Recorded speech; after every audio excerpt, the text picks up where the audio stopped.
El códice Balamev. Los tubos de jadeíta habían sido los ojos del hombre en el cielo. Antes de que la primera flota de Misáyanes prolongara la sombra de su velamen sobre las playas de las tierras fértiles, la jadeíta miró constelaciones y estrellas fugaces.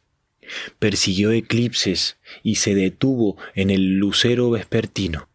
Ahora el tiempo era otro y terrible. Encerrado en el observatorio, Bor trabajaba en la reconstrucción del códice Balamev, tal como Molizmos se lo había ordenado. A menudo caminaba hasta el mirador desde el cual podía ver el cautiverio de su aldea, y dirigía hacia allí el tubo de jadeíta. El supremo astrónomo dormía y despertaba en el dolor. Su tristeza ya no tenía lágrimas ni alardes. Él mismo la había construido, sin puertas ni ventanas, para no irse jamás.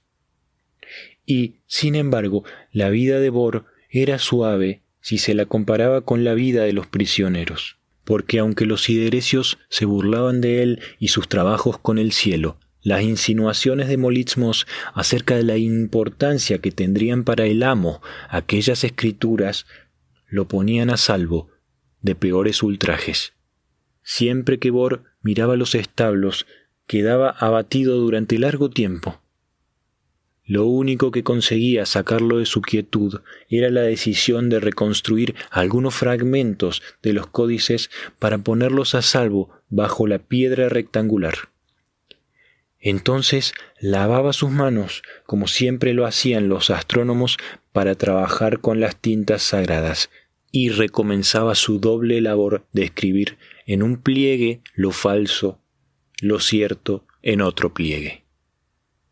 Aquí nosotros, los primeros viejos, escribimos para nadie. Decimos que una vez la magia fue noche y día, mitad por mitad. Escribimos en predicciones, por eso escribimos para nadie. Lloraríamos si nuestro llanto pudiera hacer que la serpiente mantenga unidas su cabeza y su cola.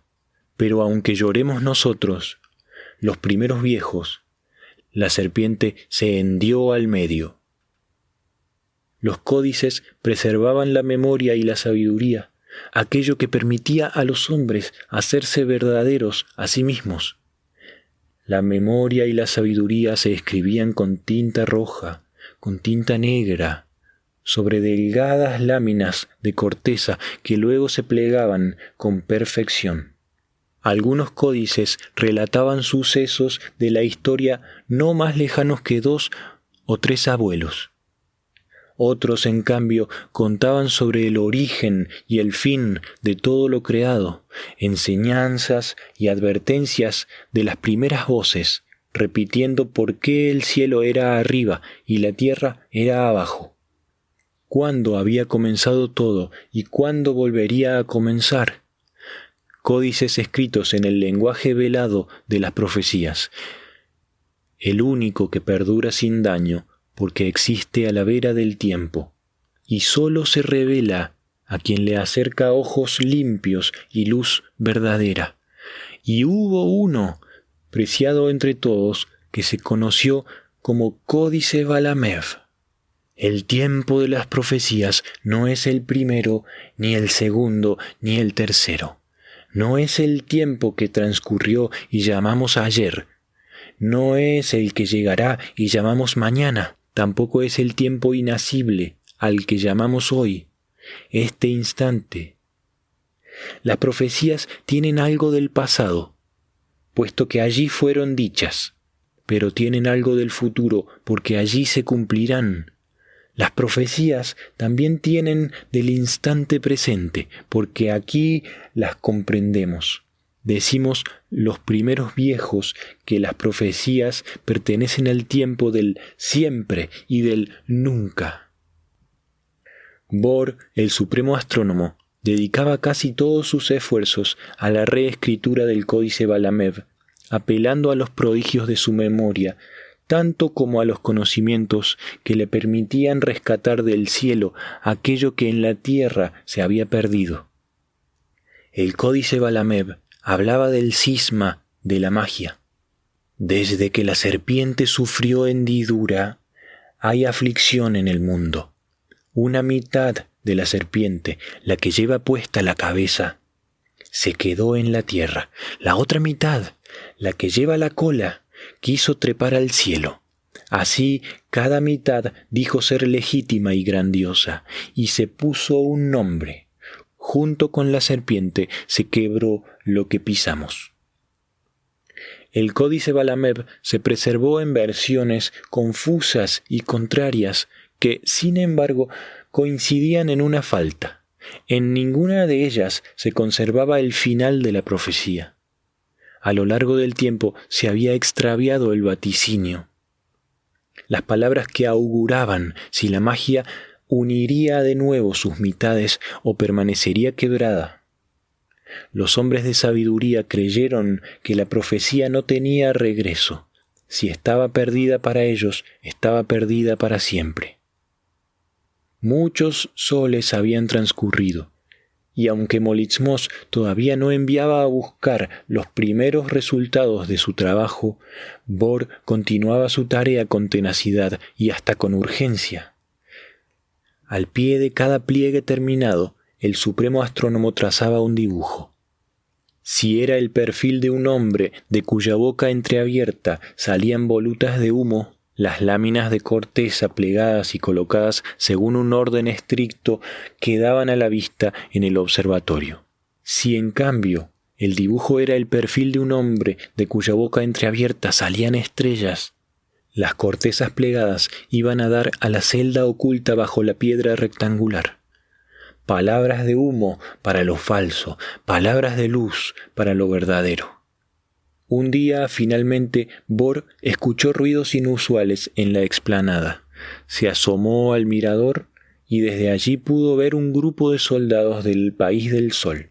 Supo de inmediato que eran enviados de Molizmos y que venían en busca de los códices.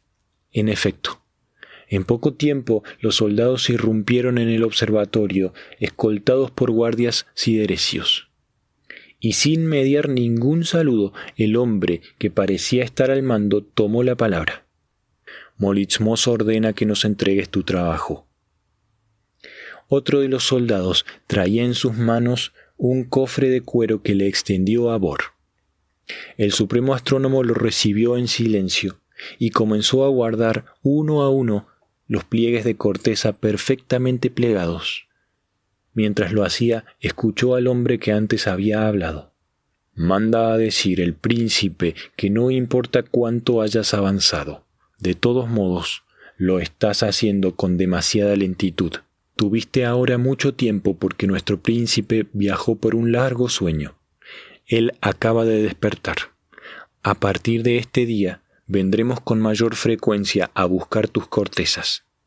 Bor terminó de cerrar el cofre. «Aquí lo tienes», dijo.